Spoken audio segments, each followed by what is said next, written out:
በስመ አብ ወወልድ ወመንፈስ ቅዱስ አሃዱ አምላክ አሜን።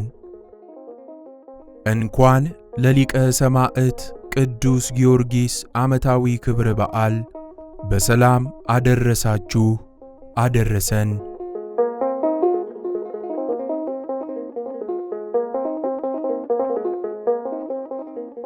ፀሐይና የአጥቢያ ኮከብ የተባለ ታላቅና ክቡር የሆነ የሰማዕቱ የቅዱስ ጊዮርጊስ የምስክርነት ፍጻሜ የሆነበት ቀን ሚያዝያ 23 የከበረ ነው።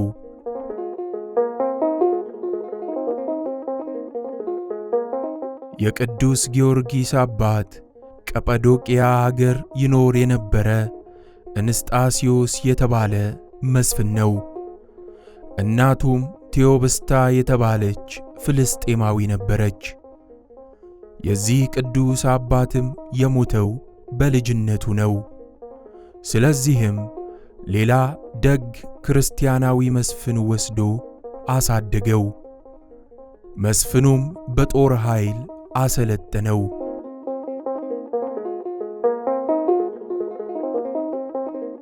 20 ዓመትም በሞላው ጊዜ መስፍኑ የ15 ዓመት ልጁን ሊያጋባውና ሀብቱን ሊያወርሰው ድግስ ደገሰ።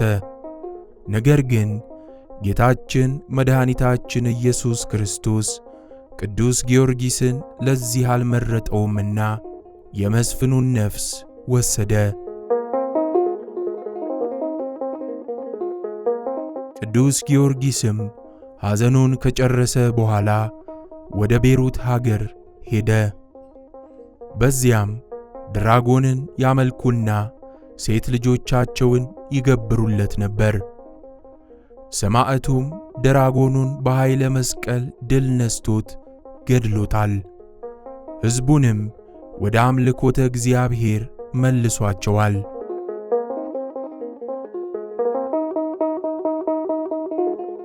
ዕድሜው 20 ዓመት በሞላ ጊዜም ወደ ንጉሥ ዱድያኖስ ዘንድ የአባቱን ሹመት ሊቀበል ሄደ።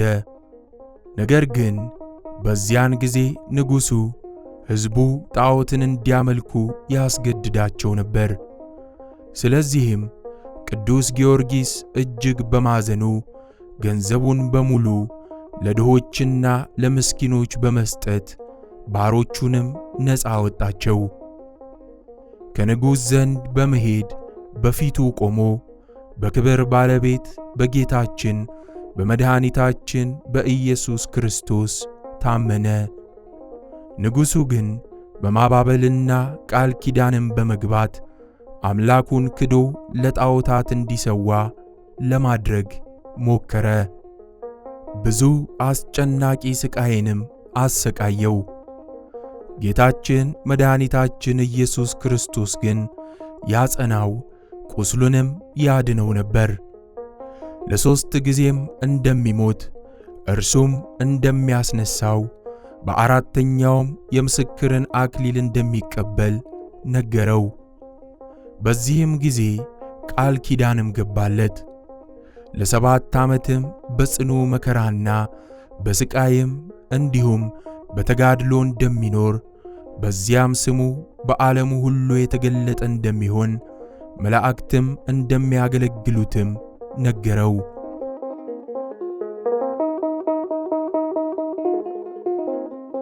ቅዱስ ጊዮርጊስ ትእዛዙን ባለመቀበሉ ንጉሥ ዱድያኖስ እጅግ አዝኖ አትናስዮስ የሚባል ታላቅ ሥራየኛ ካስመጣ በኋላ መርዝን ቀምሞና በጽዋ ሞልቶ ለቅዱስ ጊዮርጊስ እንዲጠጣው ሰጠው። መርዙም በፍጥነት የሚገድል ነበርና ወዲያውኑ የሚሞት መስሎት ነበር።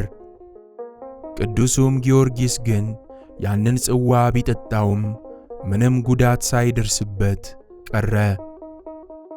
የእግዚአብሔር ድንቅ ሥራ በመሆኑም ይህን ተአምር አይቶ ያ መሰሪ በክብር ባለቤት በጌታ በኢየሱስ አምኖ በሰማዕትነት መሞት ቻለ። ቁጥራቸውም 30,700 ነፍስ የሚሆኑ ሌሎች ብዙዎች ሰዎች ከእርሱ ጋር በሰማዕትነት ሞተው የሕይወት አክሊልን ተቀዳጁ።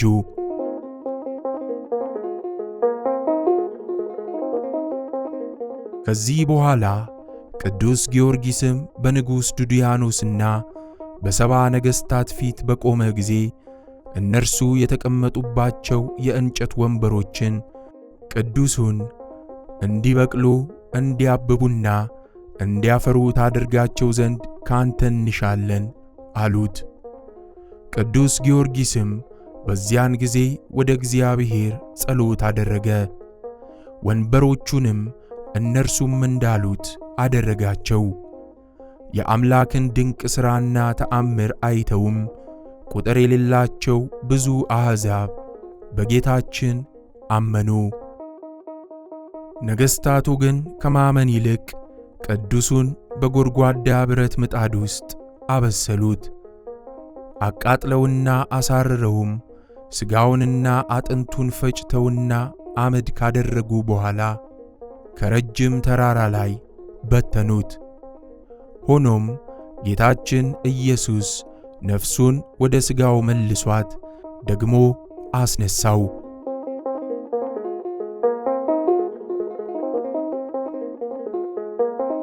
ቅዱስም ጊዮርጊስም ዳግም ተነስቶ ከነገሥታቱ ፊት በመቆም ተመልሶ በክብር ባለቤት በጌታችን በመድኃኒታችን በኢየሱስ ክርስቶስ ስም ሰበከ። በዚያም ጊዜ ቁጥር የሌላቸው አሕዛብ አይተው የእግዚአብሔርን ሥራ አደነቁ። በጌታችንም አምነው በሰማዕትነት ሞቱ።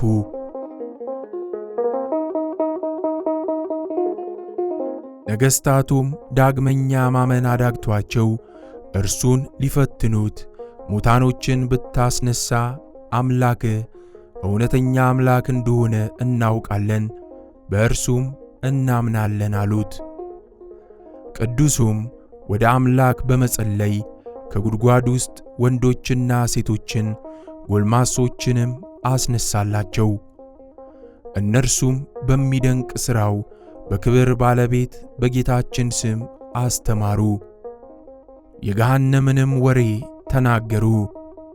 በጥምቀትም ክርስትናን ተቀብለው አረፉ። ከሃዲያን ነገሥታት ግን ሙታንን ያስነሳህ አይደለም የረቀቁ ሰይጣናትን አሳየህ እንጂ ብለው ተከራከሩ። ከዚያም አንዲት ድሃ ሴት እንድትጠብቀው አደረጉ። እርሷም እንጀራ ልትለምንለት በወጣች ጊዜ የእግዚአብሔርም መልአክ ማዕድ አቀረበለት። በዚህም ጊዜ የድሃዋ ሴት የቤቷ ምሰሶ ላይ ቅርንጫፍን አብቅሎ ታላቅ ዛፍም ሆነ። እርሷም በተመለሰች ጊዜ ቤቷ የተደረገውን ተአምር አይታ የክርስቲያኖች አምላክ ሰው ተመስሎ ወደ እኔ መጣ አለች። ቅዱስ ጊዮርጊስ ግን እኔ አምላክ አይደለሁም የአምላክ ባሪያ ነኝ እንጂ አላት። እርሷም እንዲህ ብላ ለመነችው፣ የአምላክ አገልጋይ ከሆንክ ቸርነትህ እንድትደርሰኝ እለምንሃለሁ። ዕውር፣ ደንቆሮ፣ ዲዳ፣ ጎባጣ የሆነ ልጅ አለኝና ታድንልኝ ዘንድ እለምንሃለሁ። እርሱም ሴቲቱን ስለ ጌታችን እምነትም ካስተማራት በኋላ ልጇ ላይ በመስቀል ምልክት ሲያትብበት ዓይኑ ማየት ቻለ። በሌላ ቀንም ቅዱሱም እንዲህ አላት፣ እንዲሰማ እንዲናገር እንዲሄድና እንዲያገለግለኝም እኔ እሻለሁ። በዚህም ጊዜ ንጉሡ በአገር ውስጥ ሲዘዋወር ከመበለቲቱ ቤት ላይ የበቀለውን ዛፍ አይቶ አደነቀ። ስለ እርሷም ሲጠይቅ ቅዱስ ጊዮርጊስ የተቀመጠባት የመበለቷ የቤት ምሰሶ ላይ ዛፍ እንደበቀለ ነገሩት። ንጉሡም ይህን በሰማ ጊዜ ተቆጥቶ ከዚያ ወስዶ አስገረፈው። በመንኮራኩርም እንዲያበራዩት ሲያደርግ ቅዱሱ ስለሞተ ከከተማ ውጪ ጣሉት። ለሶስተኛ ጊዜም ጌታችን ኢየሱስ ክርስቶስ ከሞት አስነሳው። ንጉሡም ከሞት እንደተነሳ ሲመለከት ደነገጠ፣ አደነቀም። ዳግመኛም ንጉሡ ቅዱስ ጊዮርጊስን በመሸንገል በመንግሥቱ ላይ ምክትል እንደሚያደርገው ዘንድ ቃል ገባለት።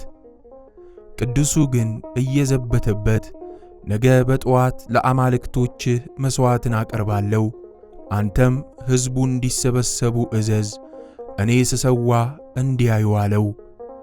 ንጉሡም ይህ የተናገረው ነገር እውነት መስሎት የሚሰዋ መስሎት ተደስቶ ወደ ቤተ መንግሥቱም እልፍኝ አስገብቶ አሳደረው።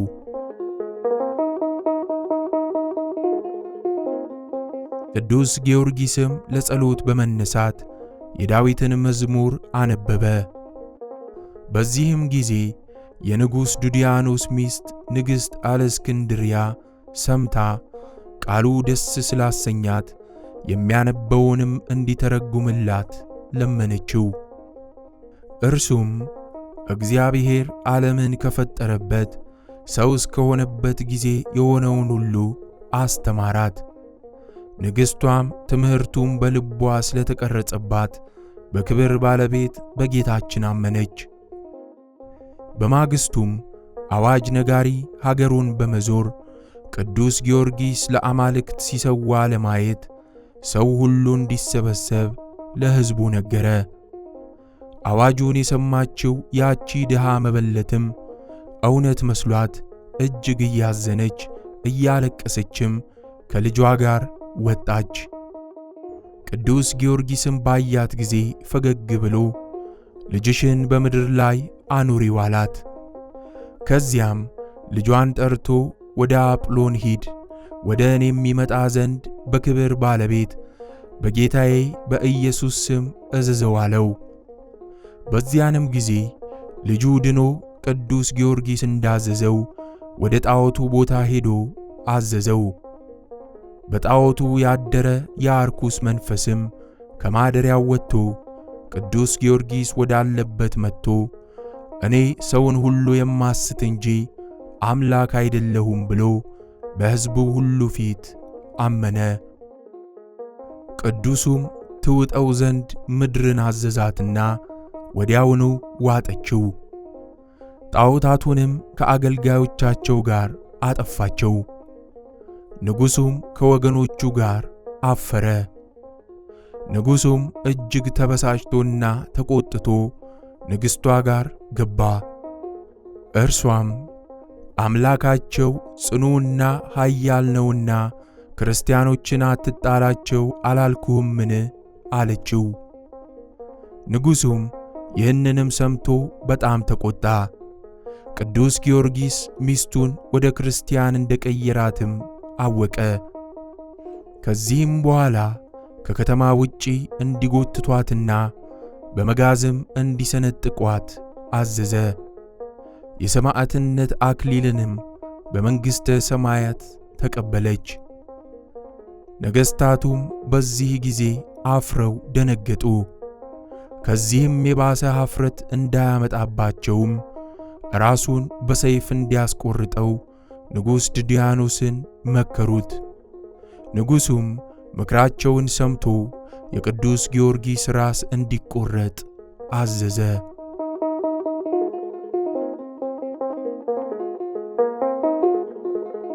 በዚህም ጊዜ ቅዱሱ እጅግ ደስ አለው። ጌታችንም እሳትም ከሰማይ አውርዶ ሰባውን ነገሥት እንዲያቃጥላቸው መከራውም ከክርስቲያን ወገን ጸጥ ይል ዘንድ ለመነው።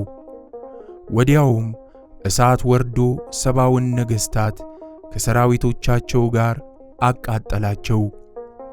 በዚህም ጊዜ የክብር ባለቤት ጌታችን ኢየሱስ ክርስቶስ ለቅዱስ ጊዮርጊስ ተገለጠለትና ብዙ ቃል ኪዳን ሰጠው። እንዲህም አለው፣ በምድር መታሰቢያህን ለሚያደርግ ሁሉ እኔ ኃጢአቱን ሁሉ ደመስሳለሁ። በመከራም ውስጥ ሆኖ በባሕርም ሆነ በየብስ ወይም በደዌ በስምህ የሚለምነኝን እኔ ፈጥኜ ከመከራው አድነዋለሁ። ከዚህም በኋላ ጌታችን በክብር ወደ ሰማይ አረገ።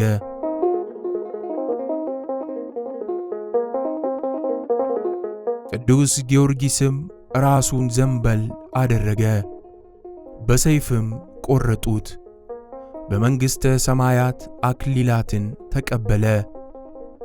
ክርስቲያኖቹም ሥጋውን ወስደው በልብስ ጠቅልለው ወደ ሀገሩ ልዳ ከወሰዱት በኋላ ቤተ ክርስቲያንም ሰርተው በውስጧ አኖሩት። ከእርሱም ቁጥር የሌላቸው ብዙዎች ድንቆች ተአምራቶች ተገለጡ።